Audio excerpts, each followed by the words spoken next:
Hello and welcome to the annual WriteHive conference. This year is jam-packed with a ton of great sessions for writers, writing professionals, and the publishing industry. WriteHive is a nonprofit serving the writing community with resources, events, programming, connections, and more. The 2022 conference brings you this session and action writing fight scenes. I am Justine Manzano, and I'll be serving as both the moderator of the discussion and a panelist myself. I'm the YA author of the urban fantasy series Keys and Guardians, which has quite a few fight scenes. I'm also a freelance editor and an editor in residence here at WriteHive. Now we're going to go down the line and introduce everybody. Samantha, would you like to start? Sure. So I'm Samantha Bryant, and I write for the opposite of the young adult end of the spectrum. I write the menopausal superhero series, which, just like it sounds like, is what if the moms and the grandmas were the ones who got the powers this time? Hi, I'm Nash. I write a lot of, I guess I'm somewhere in the middle of the two of you. I write more for, teenagers, 20s, 30s age group, I guess. I write a lot of crime fiction, a lot of action adventure. So yes, fight scenes happen a lot. Action is fun, so I always enjoy doing that. I am SW Raine, but you can call me Raine, and I write steampunk and contemporary fantasy. I have 2 books right now in the steampunk genre, and they are action and adventure because that's what I like. I'm Patrick Dugan. I am the author of the Darkest Storm trilogy, which is dystopian superheroes, for lack of a better term, and I also write steampunk adventure because that's how I like it. Hi everyone, I'm Stuart Jaffe. I'm best known for the Max Porter Paranormal Mysteries, but I have written a ton of books, including the Nathan K. thriller fantasies, which are chock full of action. I've done epic fantasy. I've done all kinds of stuff, and also I am a secondary black belt in Taekwondo. So that sometimes comes in these fighting panels, that often comes up. All right. So I guess to get started, let's talk about how you plan your fight scenes. Any one of you feel free to chime in whenever you're ready. But yeah, how do you get started? Well, I'm laughing because I am a plotter. I plot things out, but invariably when I get to the novel I'm working on now, I have no doubt when somewhere in my plot, there's, chapter whatever, 5, character A and character B fight. And that's what I leave myself with. I'm like, why did I do that? I didn't plan anything out, but now I got to do it. So, but I do think kind of pantsing fights, if they're more one-on-one fights and we're not talking about massive battles, are better to be pantsed because you don't get to plan out a fight when you're in a fight. You're dealing with it at the moment, and that visceral aspect of it can help.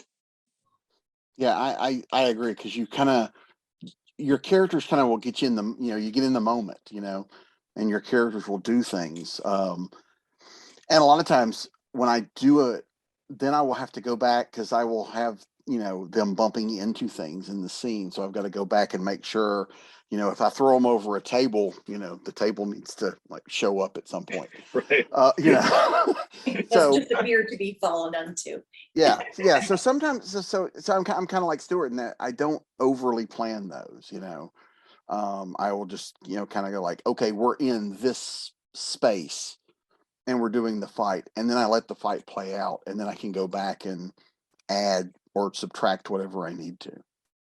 As a hardcore pantser in general, my fights just happen. I just, follow my characters around and they just happen.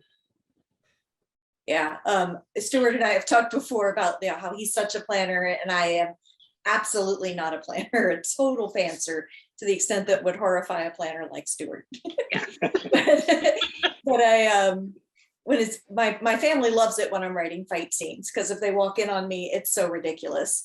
Like, I've got a little table sitting over here with some Lego guys and a book and my coffee cup, to represent all these different things so I can get the spatial aspect. If I'm trying to figure out okay, how can they grab them? So I've got like a teddy bear and I'm grabbing it and or putting it behind me to see how an arm would land. And it's probably really fun to watch. Tell me you do the sound effects so I know I'm not alone. Of course, that's the best part. Okay. And then that gets the dogs to cock their heads at me like, are you all right? I also have a tendency to do that. I it's more like I'll get stuck in a minute. Like I'll be writing and I am pantsing it and just figuring it out as we go. And then I'll just go, oh, does that work? Or what would she do to get the upper hand if she was like this? And I'll like call my husband over and I'll be like, hey, could you just like lay down over here? And my poor husband. I use my husband. I'm just gonna manhandle you for a minute and figure out how the fight scene works, okay? I'm A sure big part of it too, though, I think that you have to remember is not all characters have the same skill. So that'll affect things too. If I have a character who is highly skilled, then I might, in my writing, pause and actually give it thought and plan out, what kind of moves would be most practical. If you're writing John Wick, he's 3 steps ahead of what he's doing, whereas and what he's doing is often muscle memory anyway. But if you're writing, just an average person who's, I don't know, maybe there's a home invasion and they're just struggling for their lives, then you don't even need to plan anything out. You just look around the room. What is it? If somebody were to burst in here right now and I'm just struggling for my life, well, I have a glass of water, I have a book, I have, there's a lamp, I'll grab whatever I'm grabbing to save myself. And any kind of fighting it would not be very cinematic, to say the least. I mean, that's actually something. So obviously, we're writing fiction, so we can get cinematic and that way if we want. But something for non-fighters to know is fighting is sloppy. Real fighting is sloppy. Even if they're both trained fighters, I have fought, sparred with other black belts, and we all know each other's moves, but it's not choreographed. It's a fight. So I can't tell you how many times we both decide to kick at the same moment and clash shins, because that really hurts. And and just fighting in general is just sloppy. So that's something to remember. And if you're looking for a more realistic moment in your books, is it's not all pristine Jackie Chan choreographed movement. Yeah, I do the pants thing too.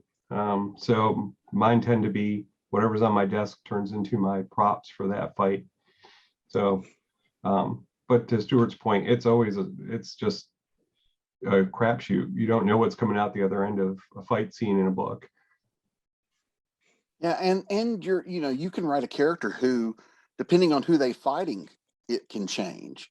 Yeah. It's like an expert fighter going up against a non-expert fighter. The odds are in their favor. But you put 2 experts against each other, and the guy who's been winning all the fights could suddenly get his butt kicked.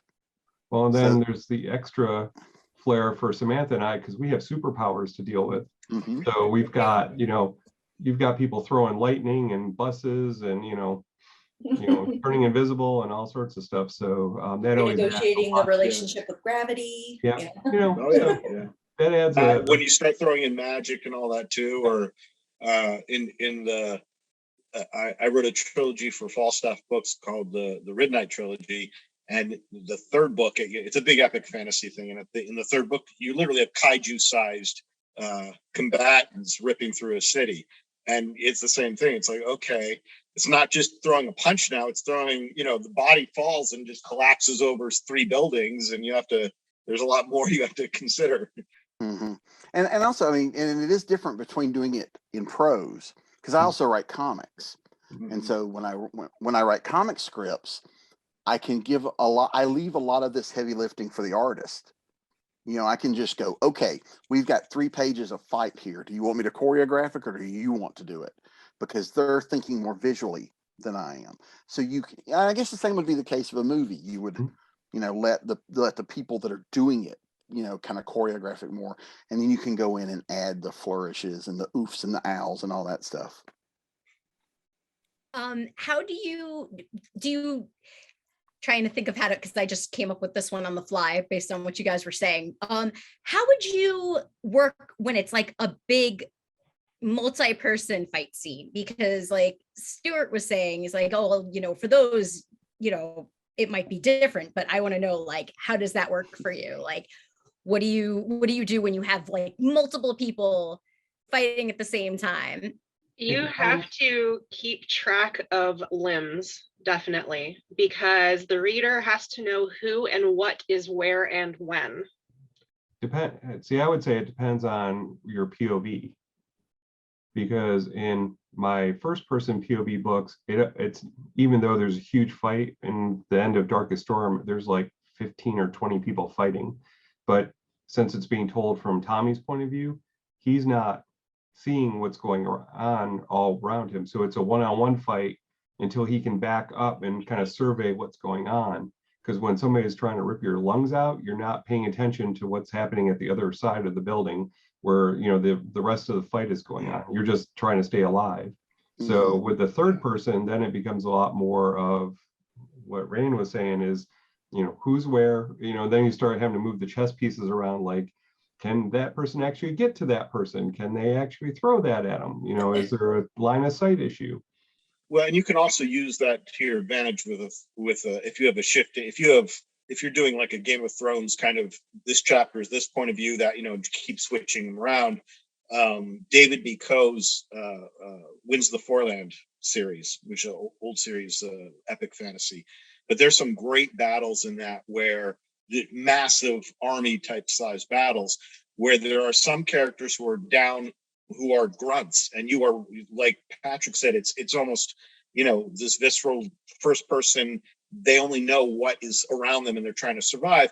And then we switch point of view to, the king who's up on the ramparts looking down at everything and seeing how everything's moving. So David uses that high viewpoint to position everybody so the reader knows who's where and what's going on.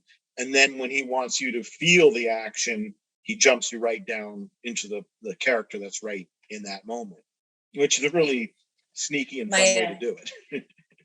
My menopausal superheroes is a multiple point of view, like one chapter and one point of view, another chapter and another point of view. And I think one of the fun things in a fight scene is figuring out whose point of view are we seeing it in? Is it, maybe that you don't see it in the point of view of the person who's actually the main fighter, but somebody who got hurt in another scene is over here watching it, so you get more of an external view. Or maybe it's more exciting in this scene to put us right there in with one of the fighters in the scene. So I think point of view is really important in a fight scene, and playing with which point of view to tell it from can make a big difference in the emotional impact of a fight scene. Yeah, I agree. I think with especially with like superpowered characters, having the non-superpower character point of view of the fight makes it's more powerful, because the people with the powers already know what they can do. And so seeing it from someone who it's like, I'm watching gods fight up in the air, it adds a little more oomph to the narration. You can also get a lot of mileage out of characters who can't see what's going on. And have to rely on other senses. I stole from a long time ago when I was in college. I had to read Ivanhoe, and there's a scene in that where he's in. There's a siege on the castle. They're attacking the castle, and he's stuck. I forget where, but somewhere deep in the castle, so he can only hear what's going on. And it was so exciting, and it's really just a guy sitting in a room listening to stuff, but not being able to see anything, but hearing it and how he's interpreting what he's hearing to mean, oh, they just broke down that door. I got to worry. They're coming in this way. No, and oh, I hear them crawling over top. And it can be really another way, a way of using other senses besides sight to get a fight across. On another aspect, instead of like armies of, you know, gigantic battles going on, I often have one person against multiple people. So that's why I was, you know, saying that you have to keep track of your limbs.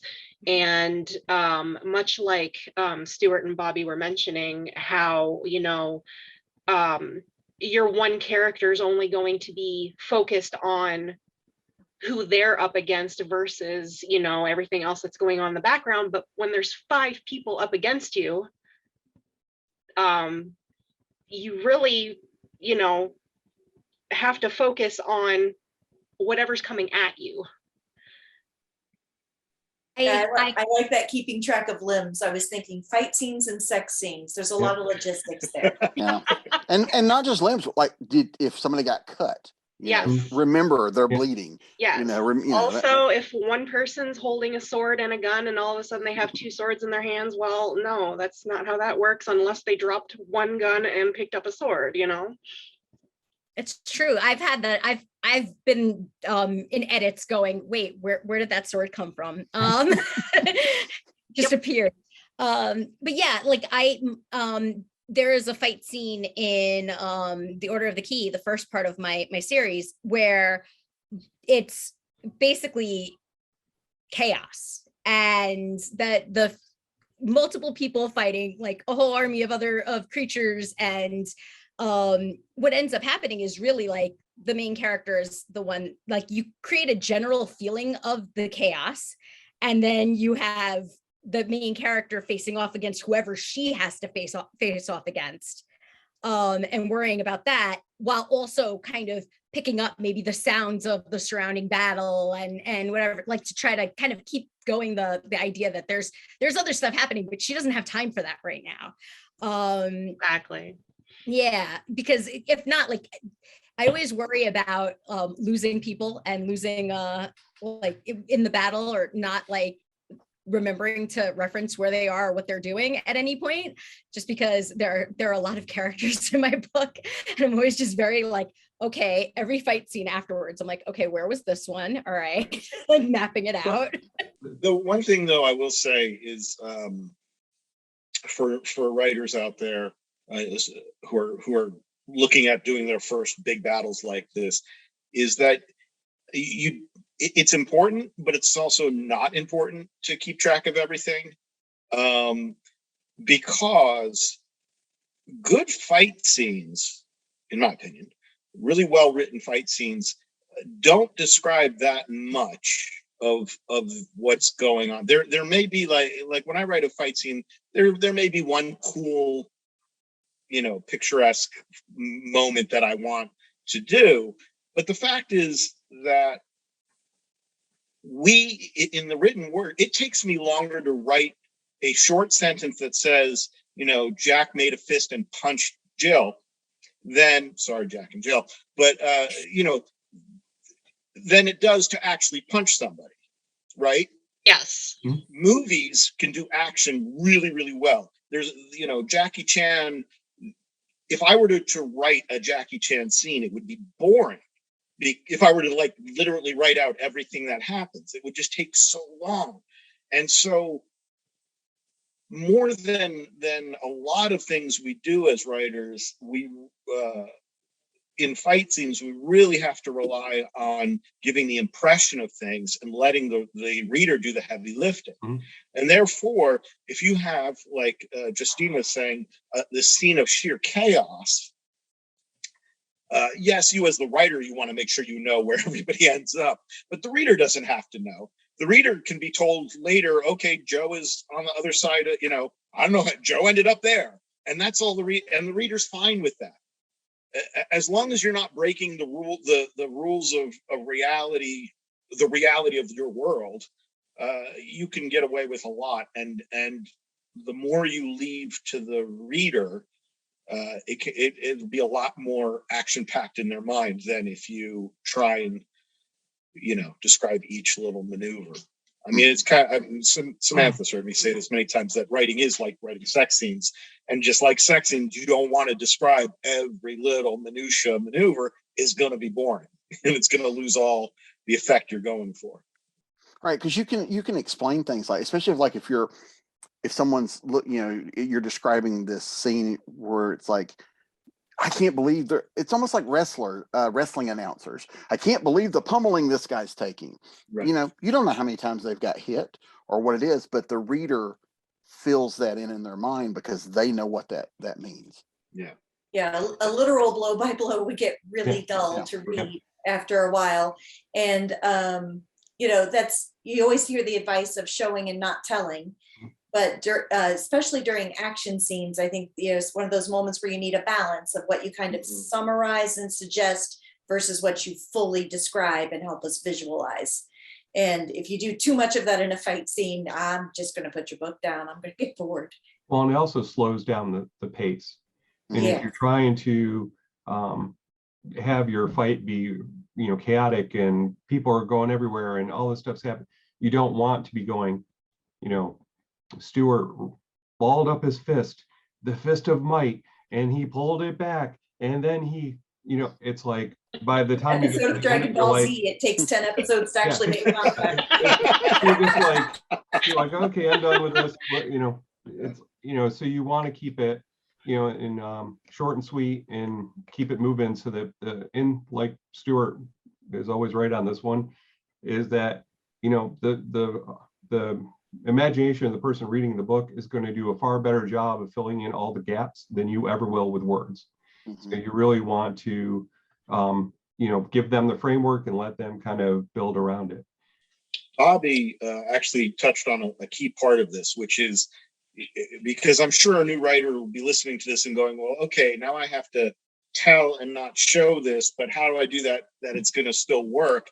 And Bobby, when you were giving an example, you said he pummeled him. And that's the thing, this is where, as a writer, your vocabulary becomes so valuable, because you can only say he punched so many times, he hit, but he can pummel, he can bash, he can smash, he can, those words are what's going to put in somebody's head. You use a word like pummel, and that's like you said, Bobby, pummel just implies numerous punches. And I don't have to say how many. I just, the fact that I use that word does so much for me. Yeah, powerful words are important, but also there's like this ebb and flow as well. In between, when the action's building, and then when there's like the natural pause and all that stuff, then you can, put in a little bit more description. But when it comes to like the action, it's just like, short and sweet. Fights don't really, last that long. Fights are pretty short, and, it's, especially when it comes to like, I know that people want a lot of introspection, but, when you're getting hit, you don't have time to think. Your thought is like fight or flight. So and as writers, we can speed up the reader. If you read a big paragraph, you read that fairly slow. When you're doing fight scenes, I tend to write very short sentences and a bunch of short sentences, because you read those so much faster, which adds like an implied hurriedness to the fight scene. We can also do the opposite. Right out of my mouth. We can do the opposite. One of the cool advantages is we can slow and stop time if we want to. Yeah. And have that moment to really draw focus to one particular punch or moment that has meaning, and then speed things back up. We can pull senses in and out, and that's especially if you write a lot, you want to start doing stuff like that, just because then your fight scenes all start sounding the same. Right, like a good boxing story. You wouldn't discuss every punch in detail, but the one you really want to focus on is where he knocks out his opponent. Right. That's the one that you really want to give the extra power to. And right, and there we can slow things down and literally show him pulling the fist back and the worry on the guy's face and all this, because we kind of know where it's going. And you know, yeah, so It's not almost just like having, it's almost like slow motion in a movie. yeah, absolutely. Yeah. That's exactly what it is. And they use that in movies to control the pace of the fight, and that's what we're doing. You know, we're orchestrating through word choice and sentence length, and paragraph length, as Bobby said, and all these things. We're controlling the speed at which events happen and how clear or chaotic it is to our reader. And that's honestly true about any scene that involves action, not just fight scenes, but like, I mean, we were talking about love scenes, or anything that requires a good chunk of action and forward momentum. Using those short, choppier sentences can keep things moving, and slowing down that pace with the longer sentences and different word choices can help to prolong that. And like you said, zoom in on the moment. So before you go on though, I because this is a pet peeve of mine, is everything you just said is everybody's been saying about sentences. That's all correct, right? We know that short, choppy sentences are fast and visceral and all that. But everybody always then says, and long sentences are slow. And they that can be, but you can, especially if you're writing something chaotic, having a like taking what would have been 10 sentences and making it one long run-on sentence that does not give the reader a chance to breathe can be just, if not more, chaotic and impactful. And that's, I say that to point out that as writers, we need to, these are parts of the techniques we need to learn, so that we, have more tools to use. Otherwise, again, we're just writing yet another fight scene. So. Yeah, and it's all about, I mean, we all have to learn how to play with our words and our structures. Like, that's a huge part of craft. Right. So it's like, you don't always, like, there are always a lot of different ways to tackle the things that we do. So like you were saying, like, you can have those, like, I always find sentences like where it's like fragment, comma, fragment, comma, fragment, comma, like that's like fraught, right? Like that's, and if you can work something like that out, like, yeah, you can totally make that feel like it's speeding by. There's all these, like, there's a ton of techniques, and it's all about learning your craft and, building up those, your toolbox, and knowing what to yank out at the right times, right? Yeah. Rhythm of language, repetition, it can all really work for you. You touched on this a little earlier, when we were talking about how fights are messy. How do you ensure that your scenes are realistic? And when I say realistic, I mean, I know some of us are working with superpowers, as realistic within your world. I think it's about remembering what your limitations are, whatever the limitations are that you've set, right? Even if you have a super strong character, there are limits on how much they can do, or like they're super strong, but that doesn't make them fast and agile necessarily. So they have other limitations. And so keeping track of what limits you've given people and having them push past those limits in surprising ways, or have to rethink how they're fighting because of their limits, can keep things really fresh and interesting. Remembering if they're right-handed or left-handed. If you have a right-handed fighter and you break their right arm, they immediately become a little weaker because the left arm is not their dominant arm. That kind of thing. To remember, because some people go, why is it important if you know if they're right or left-handed? That, these are things that you have to remember and keep, like we talked earlier, keep track of. Same thing with if they're going to block. If the person is right-handed and they're expecting a right hand swing, and all of a sudden they swing left-handed, well, they're going to get hit. Mm-hmm. I was also thinking wounds. Mm-hmm. Keeping track of wounds, I like, and also, that is another place to pay a lot of attention to in certain points in your story, so that you have that. I mean, especially when you have really good fighters, those wounds are the ways that you can slow them down and limit them. Yeah. Well, in the real world too, I mean, certain wounds in different places bleed differently. Yes. You cut someone on their forehead, they're bleeding profusely, even if it's not a large cut. Whereas if you cut them on the arm, they might not bleed as much. So those are things to remember as well. And, you know, we're the realism of knowing your anatomy and that kind of stuff.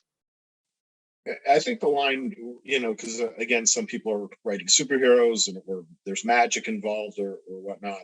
The line is always, as it is with everything in that kind of stuff, is where's it going to pull the reader out? So even if you have a superhero, you know, if you have a male superhero who takes a groin shot, it's going to pull the reader out unless somehow if the guy's going to be unaffected by that. You know, even if it's Superman, I'm going to be like, I don't know.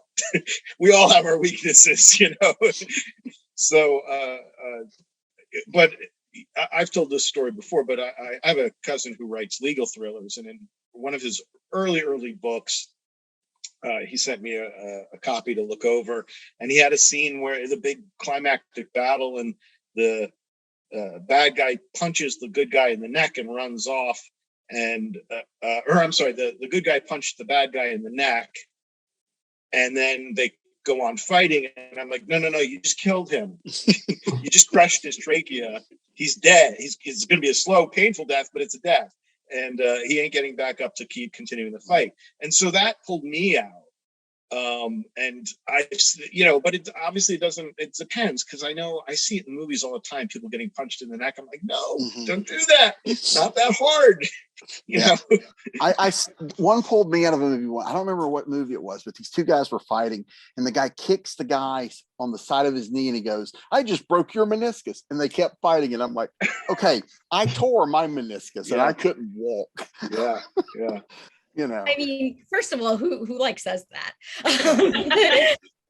Haha, I broke your whatever. That could be the reason I don't remember the name of the movie. It wasn't a good. What was this villain, Anatomy Man?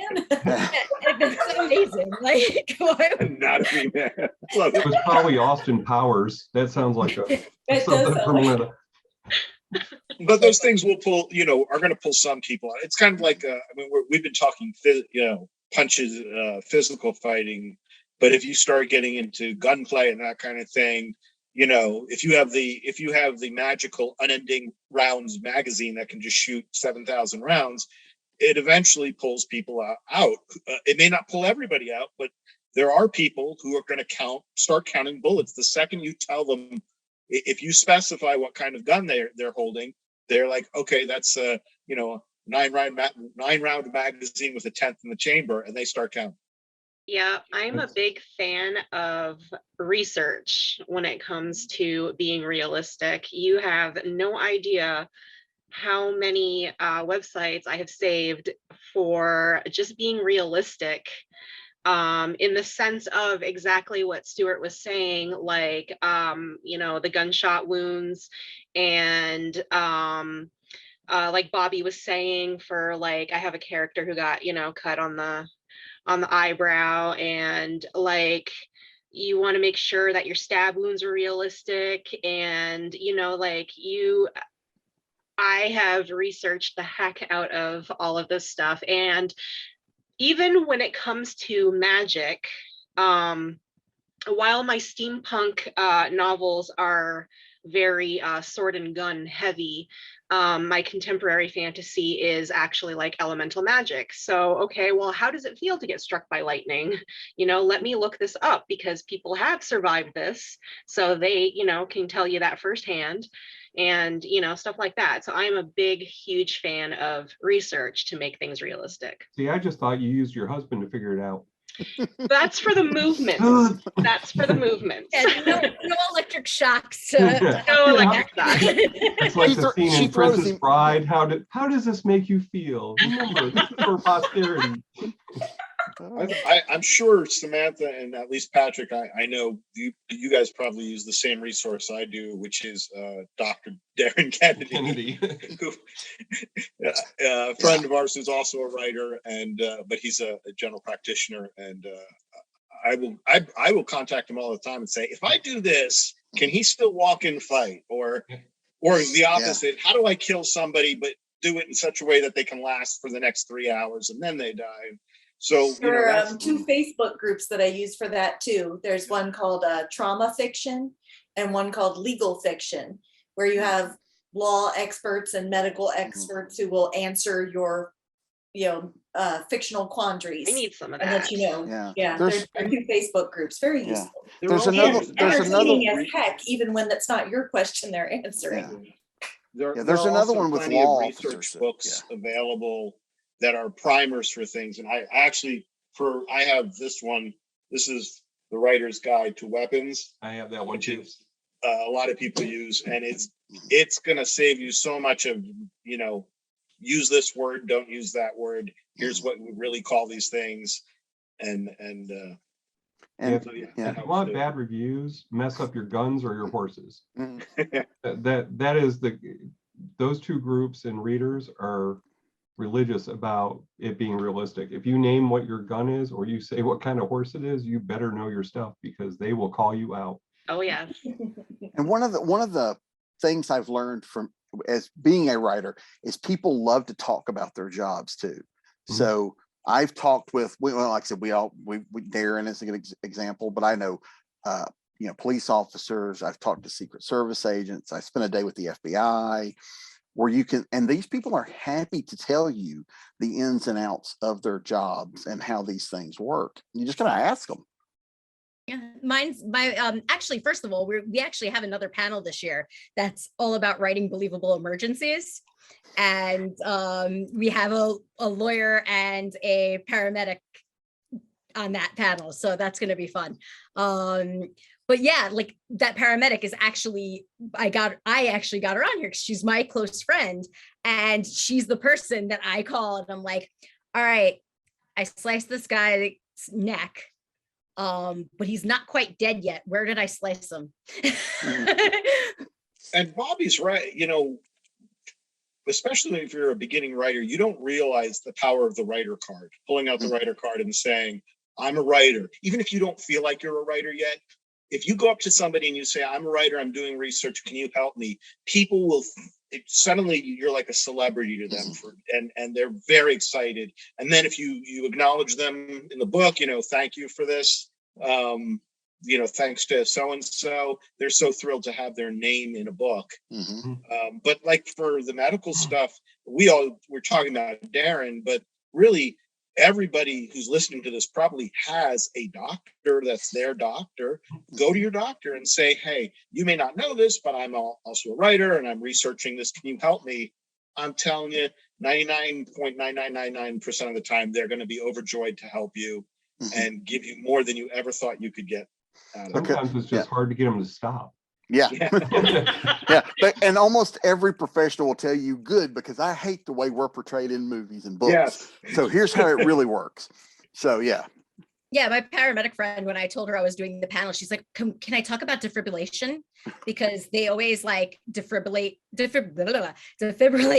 wrong. And she's like, you just kill them. You would just kill them. Like it drives her crazy. So like, yeah, they would be so happy to clear up all these little misconceptions that Hollywood has.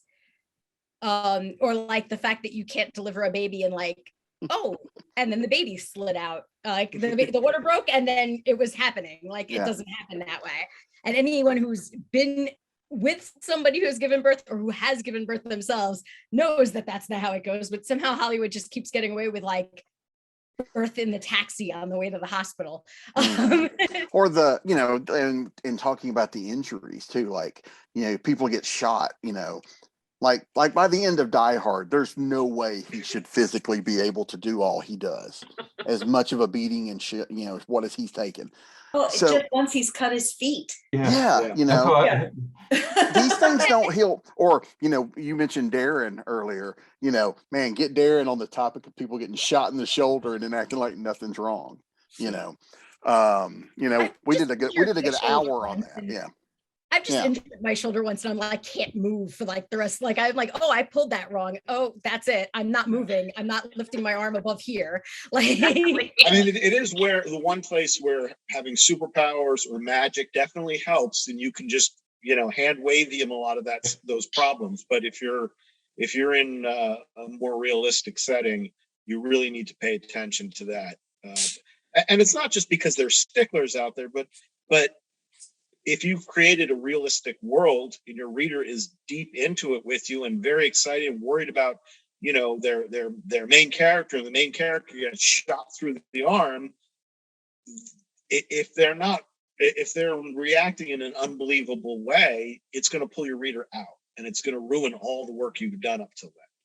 and it's such a great way to create tension when you have an injury like that. Like, run with that, create the tension in your story.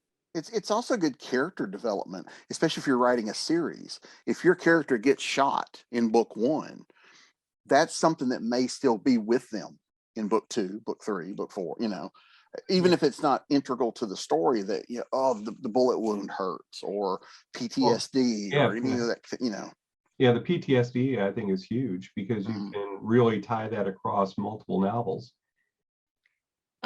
So I feel like we might have somewhat answered this already, but I'm going to throw it out there to see if there's anything else you guys want to add. When weapons are involved, how do you choose weapons for your story? Aside from, I know you have the book, Stuart, that book looked amazing, but is there any logic that goes into why you choose certain weapons for certain characters, etc.? Like, you have to watch out for the character's personality and their physique, because you are not going to have a 5-foot character who is typically a scaredy cat in the front lines with a broadsword or whatever, like, it's got to have to be something that matches their personality. So if they're like, super scaredy cat, they probably want to be in the back doing, I don't know, something, be it like, helping others or healing people, depending on, if we're doing like realistic or magic. But also, you want them to be able to hold their weapon. You want them to be able to know how to use their weapon. So you have to keep, personality and physical stature in mind. This coming from a person who's 5'4", I probably couldn't lift half of the stuff, And what happens? The German longsword classes for a little while. And part of the reason I did it was to understand just understand what movements are possible and how it feels when you move in different ways. And I'm not a tiny person, I'm 5'6", but still after a while that was hard on my arms, and there's a fatigue factor if the weapon is heavy and that kind of stuff. So I think Raine is definitely right that the physique and limitations of your character matters a great deal for what kind of weapon they would choose, or how well they will wield a weapon if they don't get to choose, right? This is just what they have. Like if what you're saying, Samantha, that's really good too. If you can do it, any kind of practical experience. As a martial artist, we studied weapons. I've used practice swords, which are, like wooden katana kind of style swords. But they're balanced and pretty much weighted properly. And yeah, you get a sense for which muscles you're using more than others, that kind of thing. And if you're doing guns of any sort, if you can, go and learn to, you don't have to become an expert. You don't have to go spend years. Just go to a shooting range once and have somebody at the range take you out and show you. And just to get a feel, just to know what the kickback feels like. Or you want to throw a punch, use your mattress. Just throw a punch into the mattress. Figure out what exactly you're hitting when you're, punching into it. Which muscles you're using. Like, Prop. how it feels. Does it Yeah. hurt your hand? Yeah, Does exactly. The answer is yes, it does hurt your Yes. hand. Yes. Most people don't. Although if That's you when, punch your mattress and it hurts, you might need a new mattress. well, that too. That too. To go back That's to fist fights time drive me back- crazy because of watching people punch incorrectly, and I'm like, well, he just broke his fingers. This thing with the thumb over your finger, you would just, it's yeah, simple. just ouch. You know, Thumb over there, or people who do that, where you'll break your thumb if you do that. Yeah. All kinds of stuff. Yeah, when I was writing Darkest Storm, the first book, Stormforge, there's a character who doesn't have powers, but he's a martial artist. And so my teacher that I was doing martial arts with, I said to him, I'm like, you know, what would you use? Would you use batons or something? You know, he's like, I'd use a gun, because if I don't have powers, I'm going to shoot you while you're over there, because you never know what's happening when you close that distance. You know, so he's like, nobody relies on martial arts if they can use a weapon, because it just makes it that much easier. It's like, oh, so he carries 2 pistols, and then, you know, when things go really bad, and then he starts, you know, fighting hand to hand, but he uses pistols until then. So you're kind of tying the two together. You know, you have to know what weapons are available, but also like when, you know, because I was like, oh, he's a martial artist. He'll never use a weapon. He's like, God, no. He's like, you use a gun. You keep Because him we've seen that in movies so many times where I got a gun, I'll throw the gun away so we can fight. And I'm like, just do the Indiana Jones thing, shoot him and you're good. Yeah. I feel like the Indiana Jones thing is like the most realistic thing. Like someone's waving around a whip. Yeah, no, I'm not going to do that. I'm not. Why even get mixed up in that? And that's actually a huge part of a fight in the Skeleton Key, is that, like, you know, there's like a moral standoff about guns and their use, and the main character's just like, yeah, shoot, dead, move on. Like, why do we have to do this whole like fight with honor situation? And I mean, there are places for that, but the middle of a battle for your life is not one of them. So not realistically anyway. So Well, and there's also too, I mean, especially like when you're doing things like, especially like I guess with sword fights or whatever, are you also carrying other stuff that can impact too? If you've got a shield on your back, or your, where are the swords on your hip, or are they all on your back? Same with guns. Is it a shoulder holster? Is it is it holstered to your belt? I mean, where are these things? And the more of that you have also impacts how you move. And for God's sakes, don't have The them kind, put their guns in their you know, belts. if you've got Samantha's broadswords, if that's the kind of battle, that's a much different type of sword battle than, you know, epes or you know, if you have 2 samurai, where, I mean, you know, you get 2 martial artists either with swords or without, it's going to be, there's much less to it in terms of action. It's not this big crazy thing where their swords are just going ching ching ching ching ching ching ching and all that, right? It's a lot of basically, I take this stance, which the other guy knows that means the following options are available to you, so I can counter with this stance, and then the first guy's like, uh-oh, he's going to do that. So, and they're basically having the fight without having the fight, until finally somebody dares to make the first move, and then it's over like that. Mm-hmm. So, you know, and that can be extremely exciting if written well. The point is that that's very different than 2 people attacking each other with broadswords. It's a whole different type of battle. And same with guns. If you've got 2 Uzis, that's one kind of gunfight. If you've got 2 6-shooters, that's a different kind of gunfight. Bobby was mentioning about knowing where your weapons are, what they're carrying. And whenever someone mentions that, I always think about Highlander, where this TV series particularly, I don't think the movie did this as egregiously, but like where he would be walking with his trench coat and then just like magically whip out this like huge sword and just start like chopping off heads. And it's like, where did you pull that from?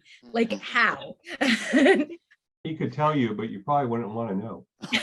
Exactly. So I got to point that what you just said is one of those advantages we have as writers over, because there you think that because you see him, and then later he's got a sword, and you see, so you were looking for it. One of the first kind of epic things I ever wrote was this fantasy series called the Malia Chronicles, and Malia is this warrior woman. It's a post-apocalyptic. It's kind of like a Xena meets Mad Max thing. And she has this huge, like sickle-shaped weapon, but it's like anime huge. It's just enormous.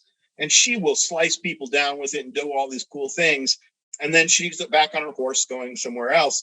And I never once explained where. I'll say like it, that she put it back. She has this. I think I said she has a very special sheath or something to put it in, and that's it. And I never explained what it is or how it worked. And I mean, if you think about it physically, it makes no sense that she would. It just makes no sense. I've only ever. I'm wondering how she rode the horse without decapitating herself. Yeah, I've only had one reader ever come up to me and go, "How?" No, and nobody else has ever been bothered by this, because if I don't talk about it, it doesn't draw attention to it in the book, because there is no scene that they're looking at it where they're like, wait, I don't see it, hanging down beneath the coat, because I don't show that.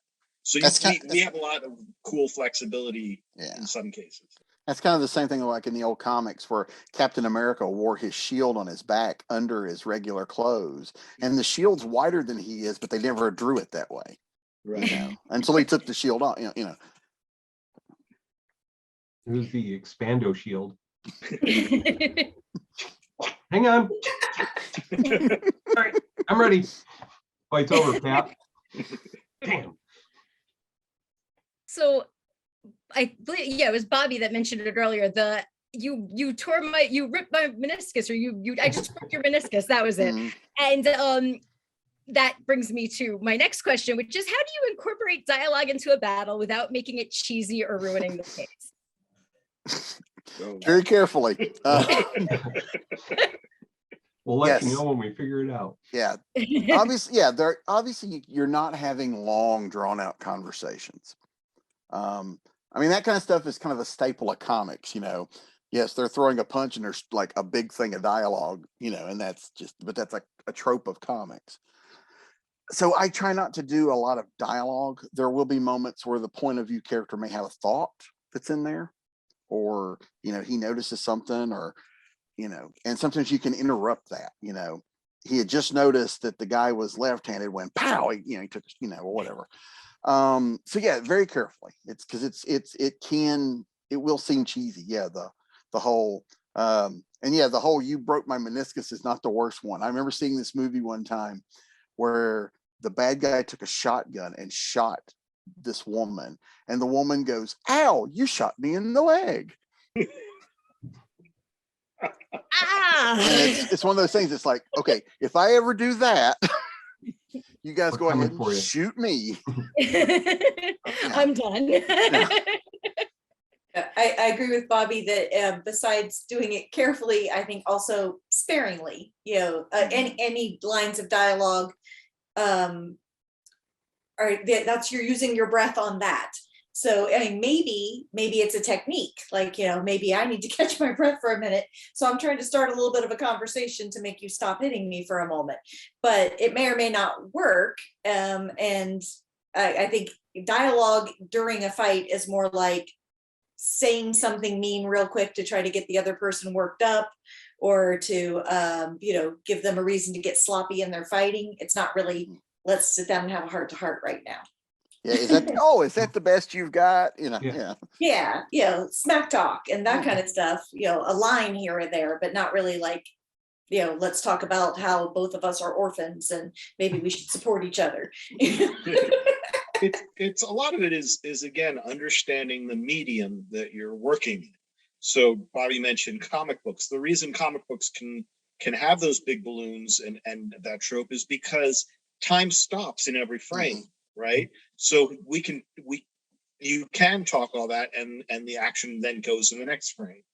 In a book, if you start putting in dialogue, especially lengthy dialogue, you are stopping the action from going forward.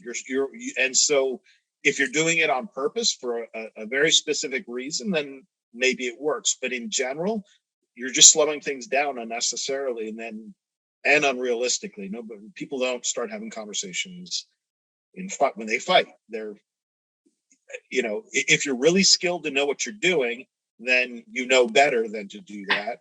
And if you're not really skilled, you're too frightened about and terrified of what's going on. The most you're going to be saying is like, no, stop. But the adrenaline is going to definitely hinder any ability to form complex sentences. Right. You are definitely going to be like screaming, grunting, or if there is any conversation, like Bobby said, it's going to be the little quips. Yep. Or cussing. What was that? Or cussing. Or that, yes.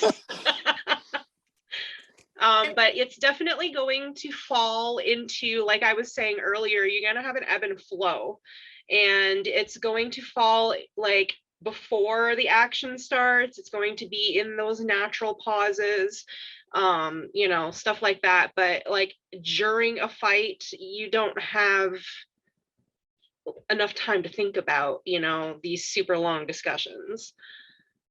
Unless you're trying to stop the fight. One place you might put dialogue is if you have multiple people fighting. So one group in an effort to be organized, then you're shouting commands, everybody fall back, everybody come here, I need help. But again, it's just small sentences though. It's not big, long, lengthy discussions. Right. But those kind of things at least they have a place. Yes. That makes sense. Also, if like a group can pull back and find shelter for a minute and try to figure out what they're going to do, like things like that. But if you take it too far, like I feel like this is a like major like early draft issue that I run into a lot, that I always end up cutting out a lot of those moments where there's like a slowdown in like a big battle, and they're like trying to make strategy, and I'll always have it run on too long in the first draft, and I'll be like, okay, because it's like I've slowed down now the entire pace of the battle just by having them talk out what they're going to do next, and it just isn't necessary, and so it all gets chopped. If it ever is necessary, because the answer to, I always say, I didn't just say it this time, but usually these panels I begin by saying the answer to every one of your questions is it depends. Yeah, because it always does. So in the event that you find yourself in a situation where you do have to put in a big discussion while they're hunkered down trying to whatever, one of the simplest things you can do is just break up that conversation with explosions, gun, whatever's around. I'm picturing a war scene right now, but whatever it is, there's no reason that conversation all has to happen uninterrupted. Right, you're still in the middle of a battle, So right? You're still within hearing or seeing distance of this battle, so you would still react. You would still know what's going on, and you can play with that to kind of break up those scenes so that they don't end up getting too long and kill the pace. It also depends on your character. Victoria in Pistols and Potions, she's a smartass, so she's always dropping one-liners in the middle of fights, but that's her personality. That's not, but she's using it to taunt men who think she's going to be an easy pushover. She's taunting them to get them to make mistakes. So that's just part of how she fights. So that makes sense with that character. Other characters that doesn't make sense with, because it's like they're stoic, so they don't say a lot, and then all of a sudden they become a fountain of words during a fight. Doesn't make any sense at all. Now, how do you keep up emotional depth despite fights, like in the middle of a fight sequence? I think it helps if you've established a lot before we're actually fighting, right? So that like we've already seen the tension that's between these two heroes that are going to need to fight side by side, but there's something not right between the two of them right now, right? Or we've seen the devastating loss someone went through in the past. And so then it's all set up already. And when you get to the fight, it can come out in this beautiful little shining moment, but you're not stopping in the middle of the fight to set it up or explain it. You did all that in the other parts of the book. I think Bobby hit on it earlier that you can have your character thinking, Mhm. So, if they're fighting to protect somebody else, then you can have that forefront in their thoughts, like that they're like desperate to win because they have to protect the person who can't protect themselves. And I think that that really can juice up just a normal fight scene into something that's like, oh, this is really like emotionally charged. This person just has to win at any cost, and they're willing to do anything to win. That becomes a much different thing than two kids out in the back alley beating the hell out of each other. Yeah. And like Samantha said, if you set things up, you can have things happen in a fight scene to pay that off. That's not necessarily dialogue. Two Yeah. characters don't like each other, but one of them throws himself in front of a bullet for the other. Mhm. That you've set that up that they don't like each other, but now this happened, or this one saves this one's life, or whatever. You can because you've already laid the groundwork here, you can pay that off without a lot of dialogue. And then you can then later have some dialogue about, I can't believe you did that, or whatever, to kind of tie it all in a nice little bow. This is actually, I'm glad you asked this question, because it's actually, I think, the most important part, and we're just getting to it, because we kind of all got off on the logistics of writing a fight scene, which is important, but there has to be an emotion involved. Otherwise, it's just, why is the scene there? If there, it's just violence then for no reason. There has to be some type of emotion going on, and ideally, the more intense the emotions, as everybody said, that has been set up, then the fight is being used as a release of emotion. And one of the ways that you can do this, since we've already talked about the fact that you're not going to be using a lot of dialogue, is to use the fight. That's what it's there for, right? It's not just a matter of, oh, I could do this cool move. It's maybe the guy we were Bobby and I were talking earlier about the word pummeling.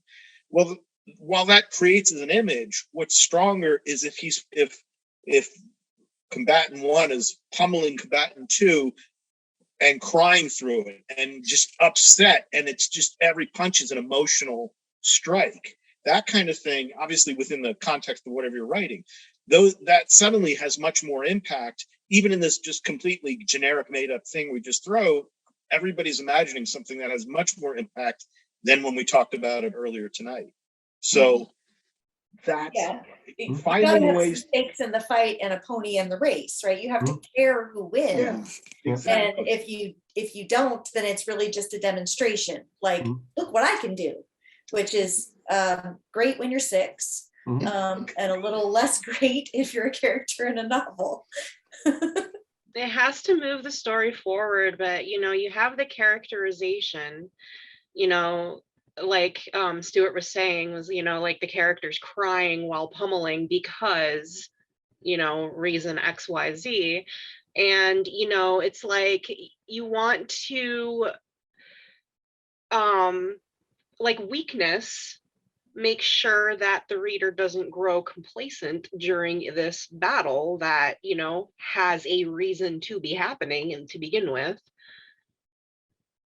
Yeah, I think the perfect example of that is Christmas Story, where Ralphie's beating the hell out of Scott Farkas, and he's just like going to town on him, just hitting him, and he's crying, and his mother's like, come on, trying to pull him away, and he just keeps going back to beat him, because it was like, he had put up with being bullied for so long, he just lost it. Yeah.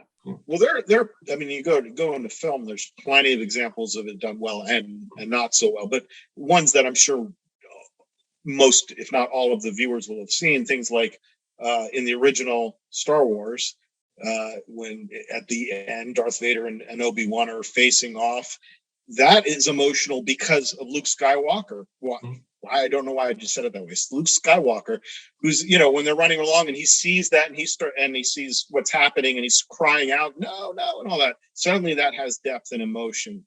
Or I think it was you, Bobby, who was bringing up Indiana Jones and, the from Raiders of the Lost Ark. That whole sequence, of which the shooting of the sword guy is just part of, that whole entire chase is all about trying to save, Marion. And then it ends really badly. And and or at least he thinks it does. So I mean, those kind of things. That's what. It's not just a bunch of people running around. It's I'm invested. Not me. The character is invested for an emotional reason. It might be as simple as I'm just trying to save this girl, or it might be my mentor is dying, or whatever it is. Yeah. And using hatred's a good example to emotion too. Sorry. Yeah, and using that Indiana Jones example, that scene is there's a multitude of emotions there. Because at first, Indy's kind of, when he throws her in the cart, he's smiling. He enjoys the fight. Then he realizes Marion's in trouble. Then it's this harried, I've got to save Marion. And then it's, oh crap, Marion's dead. And there's all, so he's going through a multitude of emotions that he's not telling us. We're seeing it because it's a very dialogue light scene. So that is all my questions. So I want to go around to each of you, and I want to see if you have final thoughts, and if you can tell us where we can find your work, and where we can find you. So Bobby, why don't you start us off? Sure. This has been fun. I love talking fight scenes. I like action, and I mean, we didn't even really get into things like car chases and stuff like that, but this has been fun. I've enjoyed this a lot. You can find me at bobbynash.com. I'm all over social media as well. There's links on bobbynash.com. So that's for me. I enjoyed this. This is actually my first panel that I am on for WriteHive. I'm usually watching instead. So this was actually fun. It was very insightful. My answers were different than everyone else's, but then I see where the train of thought was going, and in the end it just kind of all connected. So that was kind of fun. I enjoyed it. Thank you, everybody. You can find me on swraine.com, and my books, The Technomage and Rise of the Sky Pirate, is anywhere you can purchase books at your favorite online retailer of choice. You decide. This was a lot of fun. I really, and you've got a really good cross section of genres and experience in this group. So that was a lot of fun. So you can find me at patrickdugan.net.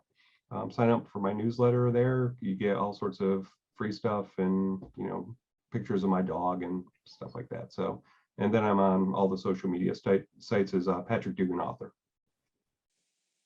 Final thought was simply just that don't be afraid to just try stuff.